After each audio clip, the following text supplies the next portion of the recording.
Bienvenue dans ce journal que nous ouvrons sur le communiqué du Conseil des ministres, un communiqué lu par Aramdo. Bonsoir. Bonsoir Ogiato. Bonsoir. Le président de la République, son Excellence Macky Sall, a présidé ce mercredi 6 juillet 2022 le Conseil des ministres au Palais de la République. À l'entame de sa communication, le chef de l'État a présenté ses meilleurs vœux à la Oumma islamique, à la communauté musulmane du Sénégal en particulier, à l'occasion de la célébration en fin de semaine de la fête de la Tabaski, Aïd al-Adha. Le président de la République prie avec l'ensemble de la nation pour un Sénégal de paix, un Sénégal prospère et solidaire. Abordant la question liée à la campagne électorale en vue des élections législatives du 31 juillet 2022, le chef de l'État se réjouit du respect du calendrier républicain relatif à ces élections et demande au gouvernement et particulièrement au ministre de l'Intérieur de prendre toutes les dispositions pour un bon déroulement du processus électoral. Poursuivant sa communication, le président de la République rappelle au gouvernement que l'Assemblée nationale a pour prérogative de voter les lois, de contrôler l'action du gouvernement et d'évaluer les politiques publiques. Le chef de l'État salue le travail des honorables députés de la 13e législature, majorité comme opposition, qui ont accompagné, selon les spécificités politiques, l'action du gouvernement dans le respect des prérogatives de chaque institution. Le président de la République félicite également le gouvernement par la qualité de l'agenda législatif exceptionnel présenté devant l'Assemblée nationale, agenda marqué par le vote de plusieurs textes de loi qui vont durablement marquer la vie économique, sociale, judiciaire, sanitaire, culturelle et environnementale du Sénégal. Le chef de l'État engage en outre le gouvernement à accélérer le processus de réhabilitation du siège de l'Assemblée nationale et de ses annexes. Le président de la République a notamment saisi l'occasion de ce conseil pour rendre un hommage mérité au président Moustapha Niasse, qui a géré de main de maître l'Assemblée nationale. Le chef de l'État a notamment magnifié le travail remarquable réalisé par le président Moustapha Niasse et salué ses qualités d'homme d'État accompli qui font de lui un modèle d'engagement républicain, de patriotisme et de loyauté, mais également une référence pour les agents publics et les acteurs politiques. Sur la question liée à l'accélération de la transformation numérique du secteur public et de l'amélioration de la mobilité dans la fonction publique, le chef de l'État insiste sur la place du numérique dans le renforcement des performances des administrations.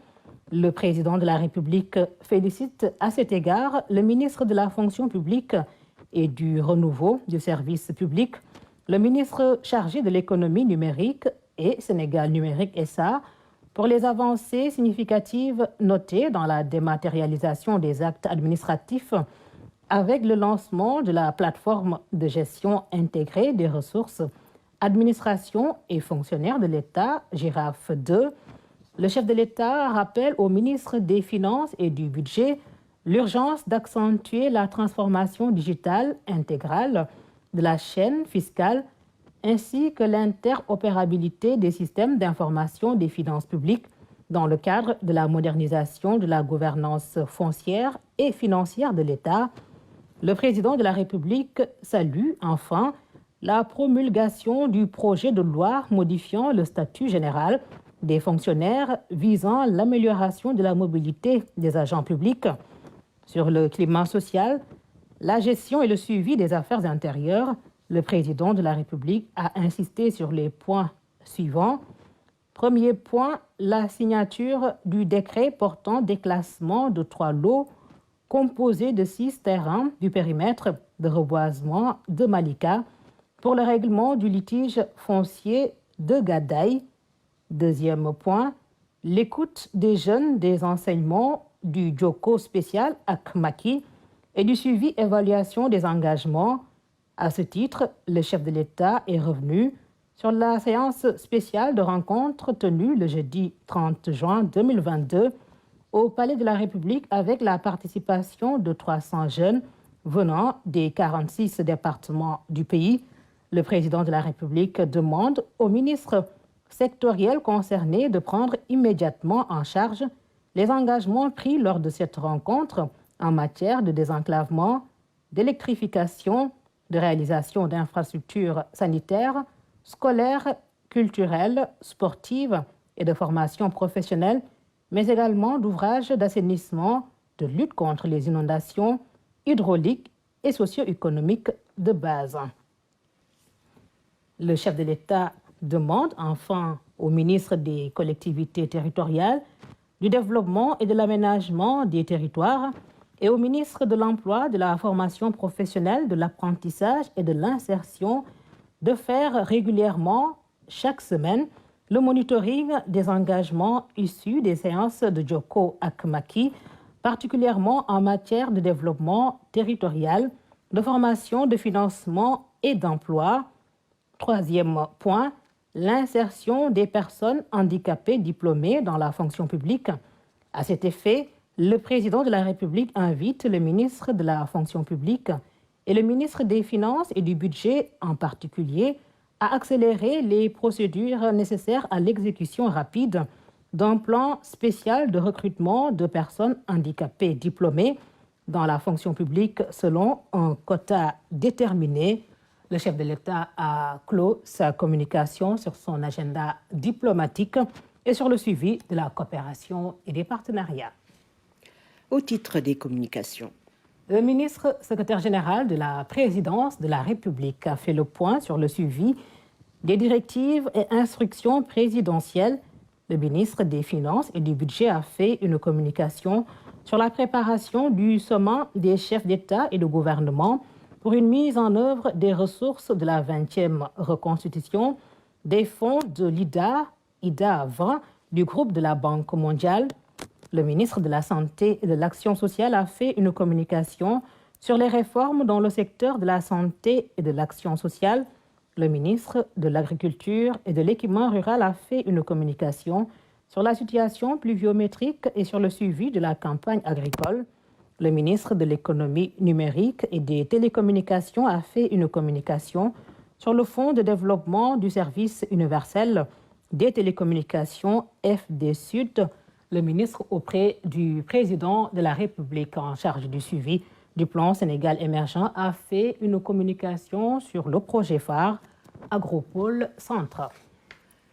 Au titre des textes législatifs et réglementaires. Le Conseil a examiné et adopté le projet de décret relatif aux organes de pilotage de l'aménagement et du développement territorial, le projet de décret relatif à l'Observatoire national des territoires ONT, le projet de décret portant création et fixant les règles d'organisation et de fonctionnement du Centre régional des œuvres universitaires sociales, CROUS, de Diamniadio, le projet de décret portant création et fixant les règles d'organisation et de fonctionnement du Centre régional des œuvres universitaires sociales, CROUS du Sine Saloum. Au titre des mesures individuelles. Le président de la République a pris les décisions suivantes. Monsieur Baye Mokhtar Diop, conseiller des Affaires étrangères, ambassadeur extraordinaire et plénipotentiaire de la République du Sénégal au Royaume de Belgique, est nommé cumulativement avec ses fonctions ambassadeur extraordinaire et plénipotentiaire représentant de la République du Sénégal auprès de l'Union européenne et chef de la mission auprès de la Communauté européenne de l'énergie atomique. Monsieur Omar Diouf, inspecteur du travail et de la sécurité sociale, est nommé directeur de la gestion prévisionnelle des effectifs, des emplois et des compétences à la Direction générale de la fonction publique au ministère de la fonction publique et du renouveau du service public en remplacement de monsieur Omar Diouf, un autre Omar Diouf donc, appelé à d'autres fonctions. Madame Day Awandiaï, juriste, est nommée directeur de la gestion des carrières à la Direction générale de la fonction publique au ministère de la fonction publique et du renouveau du service public en remplacement de M. Mamadou Lamine Sané, admis à faire valoir ses droits à une pension de retraite. M. Mohamed Fadel Sarr, instituteur, précédemment adjoint au sous-préfet de l'arrondissement de Gamadi Saré, est nommé sous-préfet de l'arrondissement de Nguelou, département de Guinguinéo, en remplacement de M.